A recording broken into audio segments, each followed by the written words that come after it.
Welcome to The Longer Game, the only show that's dedicated to the future of retail. We bring on real life people in the retail industry. We talk about their experiences, we share their stories, we apply it to what's currently going on in the market, and we look towards the future of retail. You could say it's Retail Reimagined.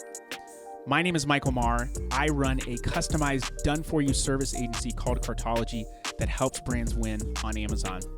Now, while my expertise stems in the Amazon field, we bring on a wide array of guests because retail is expansive. You've got e-commerce. Yes, you've got marketplaces like Amazon. You've also got brick and mortar that is evolving. You've got logistics. You've got technology, finance. There are so many aspects to retail, and it's complicated. So we're here to bring you the entire story. Do you think that you have an interesting story and you'd like to tell it on the podcast? Then go to thelongergame.com and fill out a form to be a guest on the show today. You can catch The Longer Game on any social channels: LinkedIn, Facebook, Instagram, Twitter, YouTube, and our website, thelongergame.com. We've got all awesome guests on this show, so that I will promise. Are you ready to hear more about the future of retail? Let's get down to business. Hello, everybody. Welcome to The Longer Game. We are a podcast that talks about retail, and retail is multifaceted. What does that mean? It means there's lots of different channels. There's lots of different consumer bases. There's just a lot going on. And I've had this string of guests that are talking more about Amazon focus. That is my focus as an agency owner in the space. I own an agency called Cartology, and we help brands to grow and to win on Amazon. And today's guest is in that same vein. I have the CEO and co-founder of Adam 11, which is a retail-aware advertising tech platform. Her name is Neha Puchar. I may have messed up her name a little bit, but welcome to the show, Neha. I'm happy to have you. Thank you so much. I am so honored, Michael. I am very happy to be here. And by the way, you did not butcher the name. I think you were pretty spot on. Maybe like 89%? Was You that? were, you Was were that? pretty much there. Okay, well, I appreciate that. It's very kind of you. Tell us a little bit more about Adam 11. Yeah, for sure. So very quickly, I started Atom 11 about a year and I think November 2022. So almost a year and 2, 3 months in now.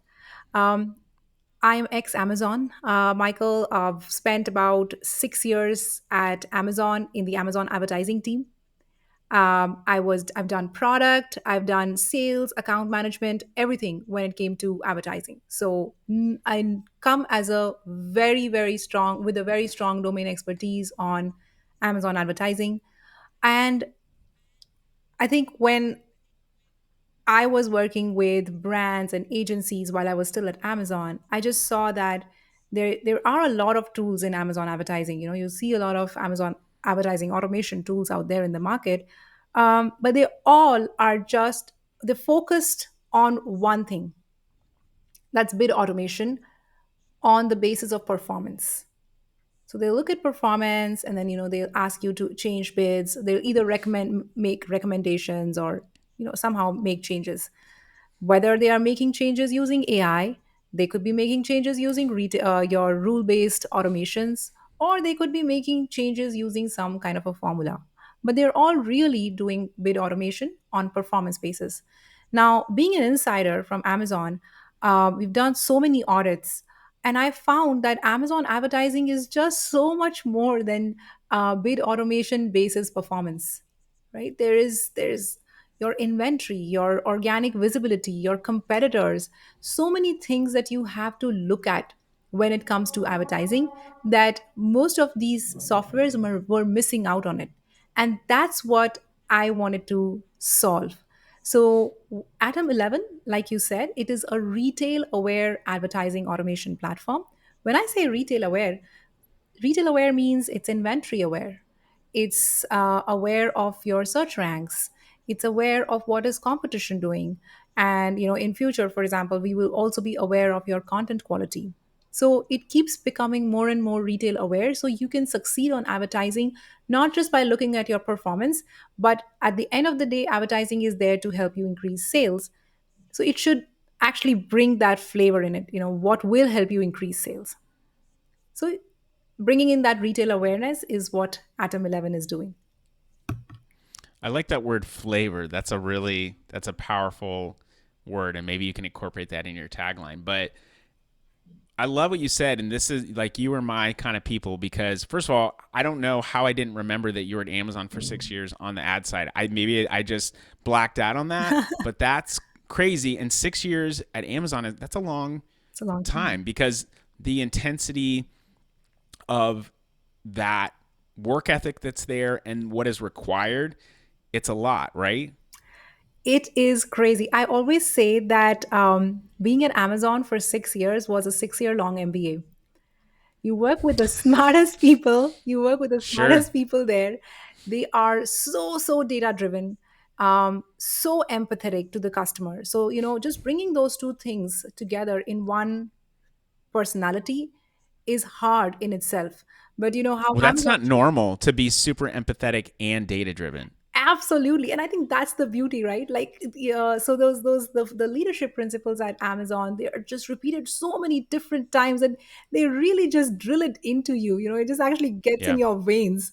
So you actually start thinking customer backwards on every single thing, and then looking at data to ensure that whatever you're thinking is not just an anecdotal 1 or 2%, but it's also actually backed by data. So I think I call it my 6 year long MBA. I think I've learned max when I was there.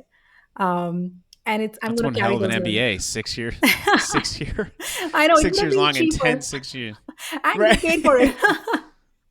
Right. Exactly. Yeah. So I love what you said about customer backwards. Yeah.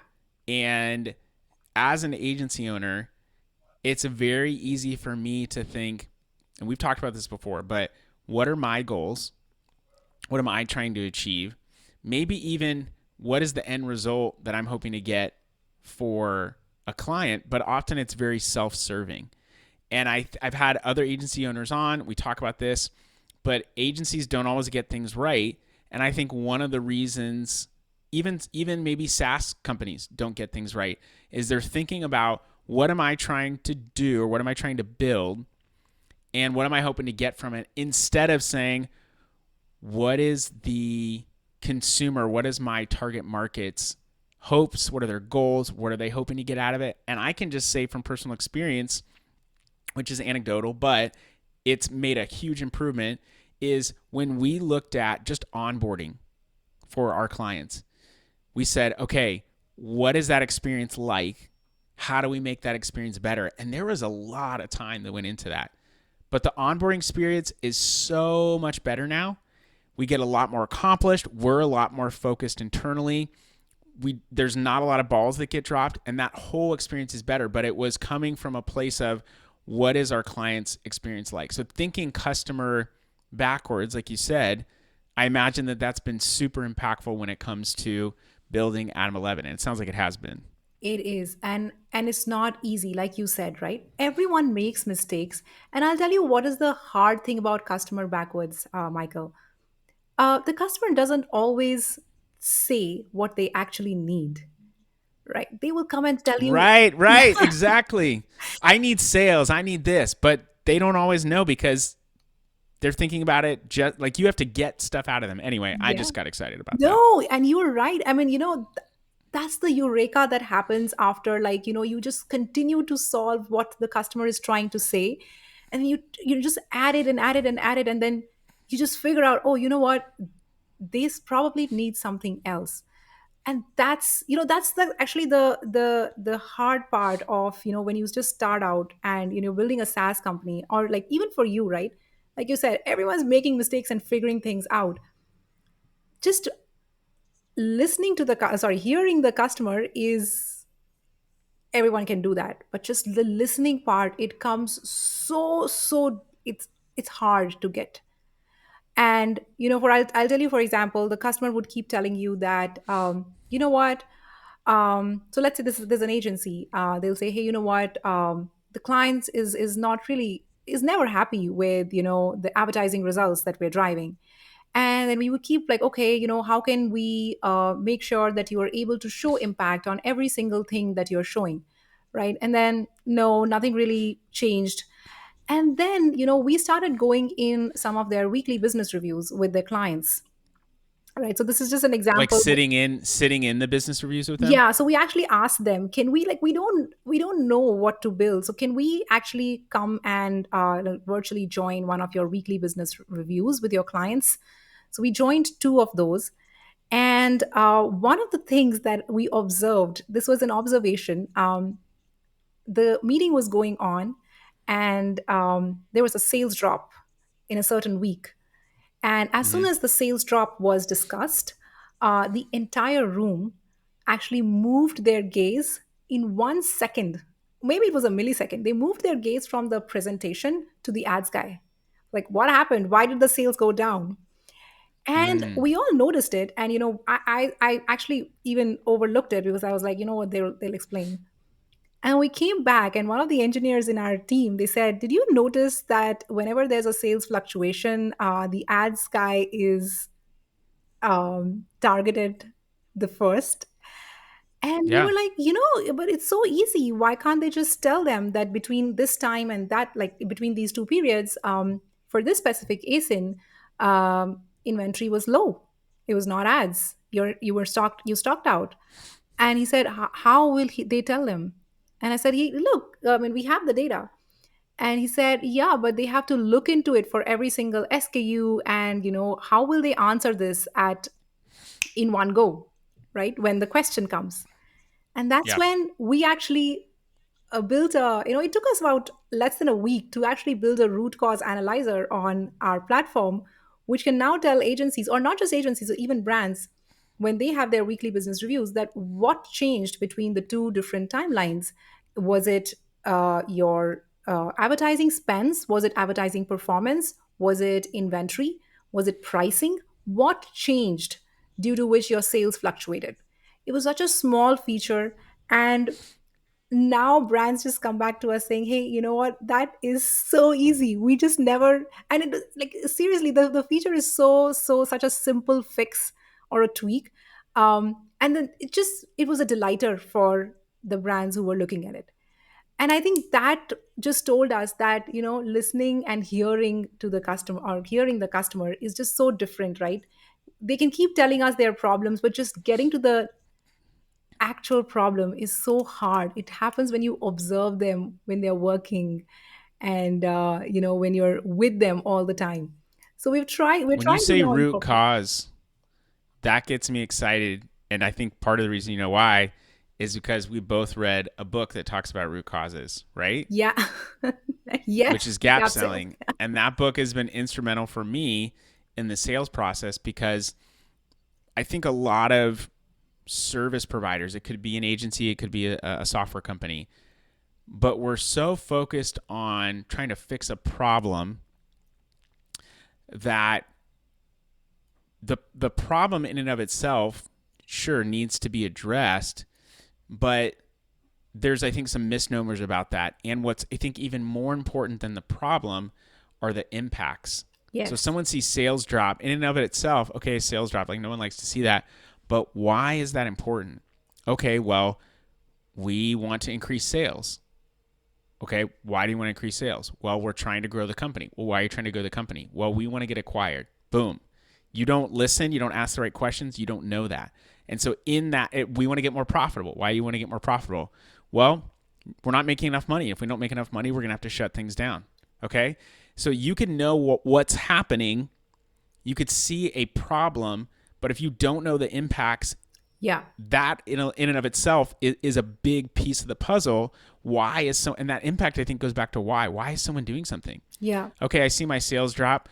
Great. Like, if I have a really seasonal business, maybe I'm expecting sales to drop. So if you go in and say your sales dropped here, we're going to increase sales. Well, maybe they're not worried about that. Maybe they know it's a seasonal business. Those kinds of signals, and that's something I've talked about with other people that are in the ad field or in the analytics field, is what are the signals. That is not the problem in and of itself. That there is a root cause that's there. And as a software company, as an agency, believe it or not, we don't fix problems. We address root causes. Those root causes change impact. Those impact help to, the root causes can address a problem, but we address the root causes. Those fixed have better impacts and fix the business problem. Absolutely. And you I know you make it sound easy so that people can understand it, but it's just so hard to just get to that root cause, especially in the beginning, right? When you're just kind of starting out. It's hard to get yourself to ask those difficult questions and and then act on them. Or And I respond. definitely don't get it right all the time either. Like, it's easy to talk about the framework, but when you get in a call with someone, you get in with a client, prospect, anyone, it's not linear. It's not, what is your target? What do you want to do? Like, maybe it might go that way, but you have to ask the right questions in order to get the right answers. Like you said, the customer does not always know what's actually going on. Maybe they know what they're hoping for, but why? And you have to pull that out. Yeah, yeah, absolutely. And it takes time. That's a that's a nice way of saying it. It takes time, but also the willingness to be wrong, I think, is important. If I go into something expecting to be right, or knowing I can help every single person, it then becomes about you. But I think that's killer. That's a great development move, is to say, hey, let's go and listen to what's going on, and then we can build something that actually come out of that with better insight. And it sounds like that was kind of a smash hit, like building that root cause analysis. Like, that's been you said it was a delight, I think, or it was A delighter, delightful yeah, a to customer delight. That's a just delighter. Amazon lingo. Okay. Yeah.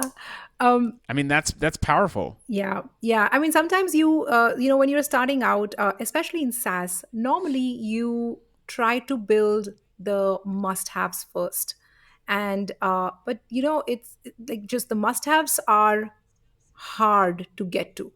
To build a bidding automation is a must-have because literally everyone has it.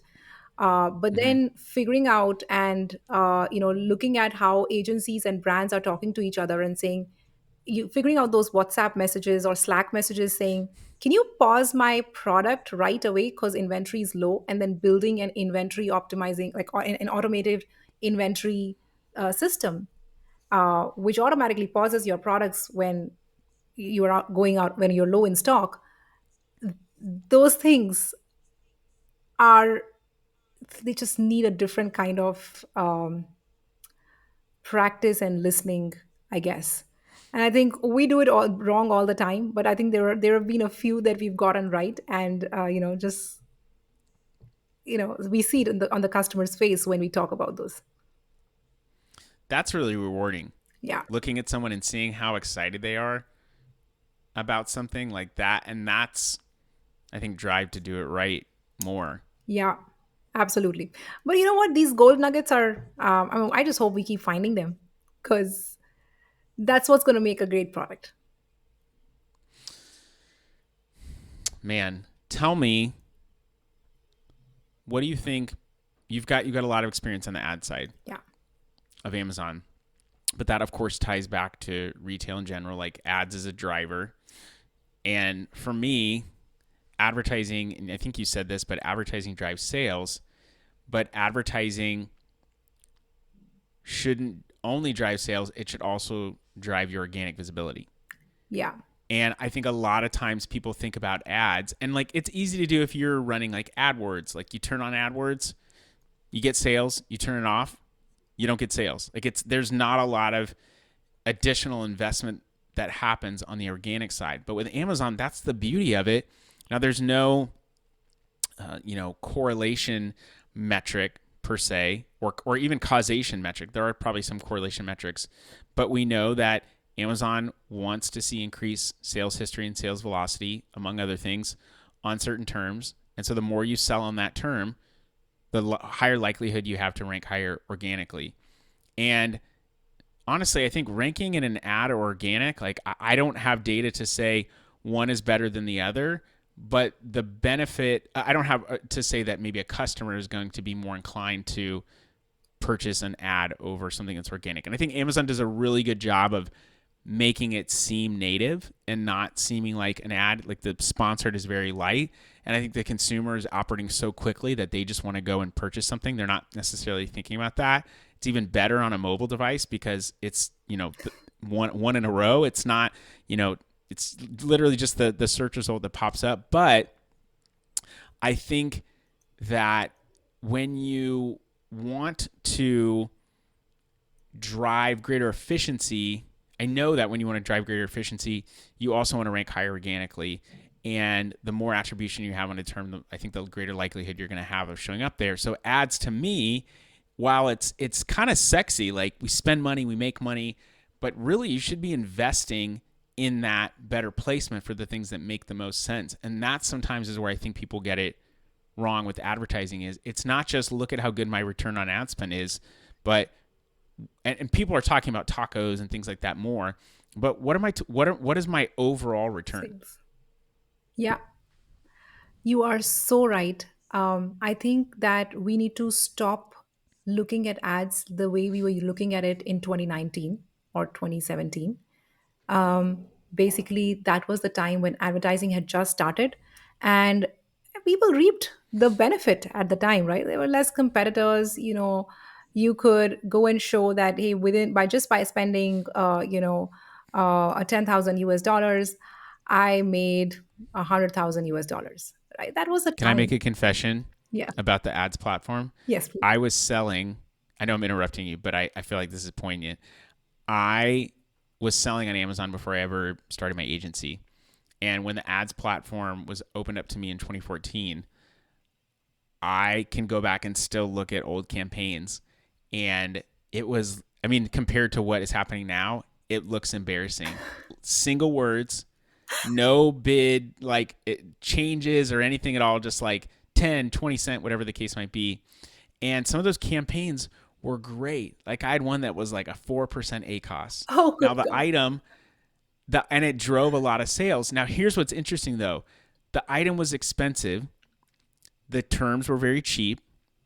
So that was part of the reason the ACOS was so good. So of course that makes sense. Yeah. But what I didn't know at the time and that I later figured out, but I noticed sales for that item grew beyond just what ad sales were. So if in Yeah. a month I got $10,000 worth of sales for this, I noticed, but my overall sales grew too. Like what's going on there? It took me years to put that together. Yeah. But if you go back and look at my campaigns from then, they look embarrassing.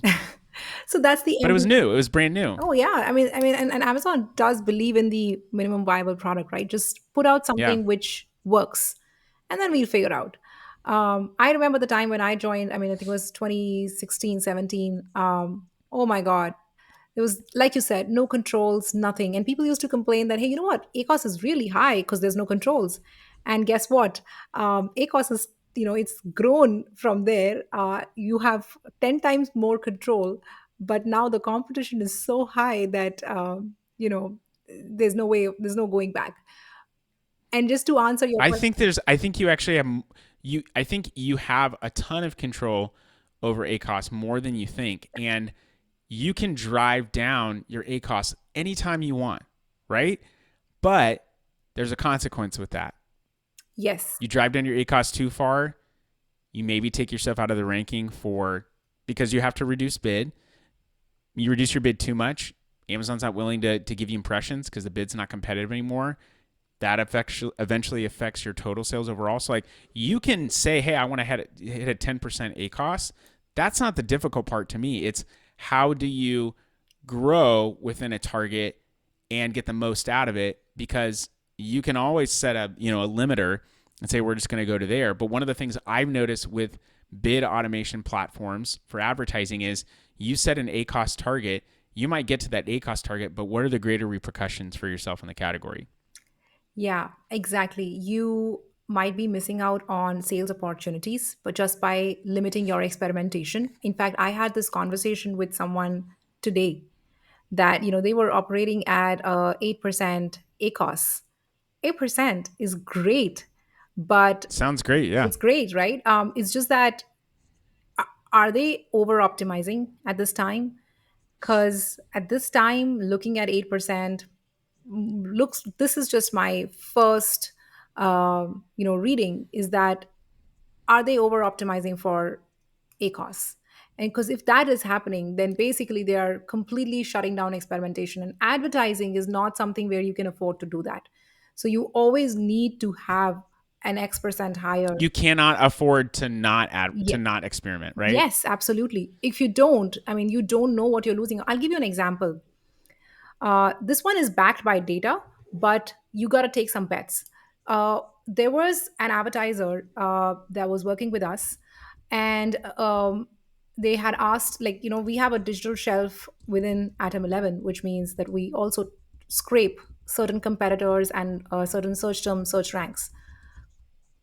So they got an alert from us saying one of your competitors has increased their prices. They increased their target, the bids for that target. In the last week, they got 18 orders from that target. In the current week, in the week of increasing their bids when competition had increased their pricing, they got 118 orders. So those are the kind of Wow. experiments, if you do not do those, you will not be able to capture sales opportunities.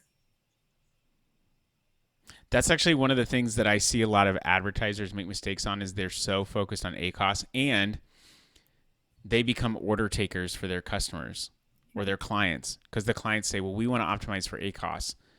Great. My question is not what number do you want to hit? It's why. Yeah. Why do you want to do that? Okay, well, because we want to be more profitable. Okay, cool. Did you know that if you actually invest more now, you can have greater sales velocity? You can show up higher organically. It's not a guarantee, but you can get more ad sales. You can garner more favor inside of Amazon's ad system or ad algorithm. You can also show up higher organically, and that can lead to long-term profitability. Whereas if you just focus on it now, you're actually going to stifle your growth. And I see so many advertisers, like I'm an agency owner, my clients go and get audits from other people. It happens. It's normal. Yeah. But I sometimes get to see those, and the mistake that I see people making is there's a lot of waste here. Yeah. But that's a relative term. What do you mean by waste? Do you know what the person I could go behind anybody and say this is wasted ad spend. Anyone who's very, very knowledgeable, it's very easy to say wasted because it didn't garner a sale. What's their target? What was that? Was it a keyword? Was it a search term? What's the intent of that campaign? If it's a ranking campaign and certain search terms didn't get any sales, if I'm trying to rank on something, I'm willing to be aggressive. Maybe I'm willing to spend a couple $100 on something that does not ever get a sale because I want to test and pressure test it and see how successful it's going to be. If I just focus to ACOS, to your point, I'll never know that. Yeah. Exactly. I don't care about this at all, in case you were wondering. No, I mean, no passion behind it. No, but I think you're right, right? The problem is that because like sometimes actually no one's wrong because the brand has to hit profitability targets. They come back to you and say, "Hey, ACOS is my goal," and then the agency basically because they want to keep the client, right? They will have to look at the one KPI that the client has given them. So that's why I think one of the few things that we try to do is that within the software we're trying to bring in a discipline saying for every month or for every week we should be able to, like, the agency should be able to show that okay, if a ROI target was not met, then bestseller rank was met, or we grew the bestseller rank. So that's the reason of actually bringing in those analytics within the software so that an agency can actually talk or have a deeper meaningful conversation with the client saying not every month will I hit the ACOS target, and that's okay because this month I actually drew something else. Sorry, drove There's a something lot else. of signals too. There's a lot of signals. Like you said, we hit our BSR target, or we increased our BSR even Yeah. though we didn't hit ACOS target. That means a lot of things. Like maybe someone did increase their price and their bestseller rank went down. Maybe someone else went out of stock and that helped you do it. So maybe there was increased market and you got more sales and your BSR improved, but your ACOS wasn't better because there was more people bidding on certain terms. Like there's a lot of things that go into that, and people have complained for a long time about Amazon not giving them enough data. I actually think that they've always given you plenty to make decisions on, but we've got so much more data now than we've ever had. What do you do with all that data? It's crazy. I think I'll tell you before I come to what you do with the data, I'll tell you there is a lot of data. There is at least 150 reports between Seller Central and advertising, but it's so siloed, Michael. It's so difficult to use those reports because Yeah. it's just crazy to expect someone to go and download like inventory report and do this and do that, right? Or and then advertising And then report. how do you marry those things together? Exactly. And that's the reason why, objective driven. Okay, if I want to reduce my A cost, what are the 10 things that I need to do? What are the 10 kind of automations that I might need to have? That is something that, we think in those lines that, okay, if someone wants to reduce A cost, these are the 10 things that they need to do. Let's build automations around those. And now basically we are figuring out, okay, now there are too many automations. How do we marry these automations together? So right, so that is the constant struggle to actually get to a point where the customer should be able to come in, define their own guardrails. They don't really need AI. I mean, if they come in with AI, uh, which is something that we'll be building in about a couple of months time, but even if they come in with that, they should have their own guardrails in place. They should be able to define that within the software, saying my client is only comfortable with these kind of guardrails, and so work from here onwards. Guardrails on branded spends, guardrails on competition spends, all of those kind of things, putting it in. Now, coming to your question, you have so much data. What do you use to drive impact, right? I think that um, there are the levers are so many. Having an audit, I think you mentioned the audit part uh, just a few minutes ago, right? That's what the audits actually help you do, because now there's just so much. Zooming out before you zoom in is it really helps. I mean, it's something which actually tells you that there are opportunities that you are probably not tying into. So what we also try to do is that, upfront when a customer logs in, you should be able to see an audit saying, hey, this is how you are spending on different product types, right? So let's say your band A ASINs, which are your top 50% by sales, how much are you spending on that? So again, just zoom out before you zoom in. It is manually impossible to, or humanly impossible to actually bring in all those reports and do it, to do it manually or look at them manually. So you definitely need some kind of an analytics software for that. But and I think Hmm. that's where the zoom out, and if you have it, the zoom out strategy actually really helps. Zoom out every week to look at what are your opportunities, why your ACOS or TACOS is going up, and what can you do to improve it, right? If you're bringing all of these reports in one audit report, that really helps you,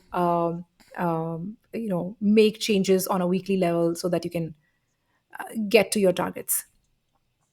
That, I mean, that is like almost, I feel like sales 101 Yeah. for someone who's in the sales profession. Like, you have to be able to to sit with something, to think about it, zoom out, zoom in, but you got to have some time to really know more to be able to take a plan of action. And the same goes with your brand. If you're an agency or if you're managing something internally for Amazon or anything, you can't just look at something right away and say, I know exactly what it is. When I go into to audit someone's account, Yeah. there has to be, there's of course a pulling of data. There's some stuff that can be automated. There's some stuff that's more manual. It is very difficult, if not impossible, to manually do everything. But I don't just go in and immediately know this thing's broken. Like, it takes time. I have to look at this thing. Okay, conversion rate's down. Well, let me go look at the product detail page. What's going on the product detail page? Oh, well, look at all these ads that are coming on the product detail page from a competitor. Let me go look at the competitor. Where are they? Like, there's so many different levels that you have to go into that it takes time. And even then, I might come up with the most important things, but there's layers underneath there that you have to get to. And it's not always an easy fix. Like, when there Yeah. is an easy fix, that's great. Like, wow, you are seeing a decline in sales and your sales are 100% organic and you haven't run any ads up to this point, I kind of have an idea of what might be happening with your business. But I that's like a teed up. You know what I mean? Yeah, I wish I was looking at those problems at this time. Right. When 2024, I don't think we see those anymore. I think it's more complex. That was a 2018 problem that I had. There was a client, and I ran my e-commerce business for 6 years, and then it crashed. That's like the simplest way of putting it. And the problem was I had this product that did really well. And in 2015, Amazon opened up the marketplace directly to Chinese sellers. Well, there was a flood of manufacturers that were now selling my same product. It maybe wasn't as branded as well, but it was a third of the price. It was what my cost was. Oh, okay. And my sales dropped like pretty significantly. And I basically had to like, okay, I don't have money to keep this going. What am I going to do? And I had to shut it down. And that's when I transitioned to the agency side. And that was a big lesson for me. But in the agency side, when I was building, there was a client to me that came and said, we're seeing sale. And it was someone that I met at an Amazon meetup group. I was trying to find, people anywhere that could be potential clients. And this gentleman came to me and said, my sales dropping overnight. Like, I don't know what's going on. Literally 100,000+ a month to like 25,000 within like January to March. And that was the problem. His sales were 100% organic. Chinese competition was selling more fiercely. They were advertising. He was not. And his business almost like went kaput. We turned on ads. And his business, if it was like, I think he did like maybe 700,000 the prior year. That year, even when he had the huge drop off, he ended up doing 770,000. But keep in mind, we spent about 70,000 in ads. So there was increased sales, but there was increased cost. But had we not done that, his business would have gone away. Yeah. But that was a very easy thing to pinpoint. It wasn't like that. You're right. That's not happening in 2024. It's a lot more complicated than that. But that's the reality now. It's just not a do this one thing. I think there are some instances where there are easy fixes, but there's a lot of stuff that you have to marry together. Yeah, if I can just say one thing to that. First of all, I think I salute your entrepreneurial spirit of Yes, thank you. just fighting back after the first business. So really, I really respect that. Coming back to the this thing, writing. I think my manager at manager at Amazon used to say, "There's no silver bullets anymore." Right, so there's always the layers that you need to start peeling. I think the silver bullets used to be there in 20, like you said, 2016 or 2015, but the time is gone. Now we're in a completely different time period, and now is the time of layers. So keep peeling and you'll get there. That's a great place to end it. Yeah. Keep peeling and you will get there.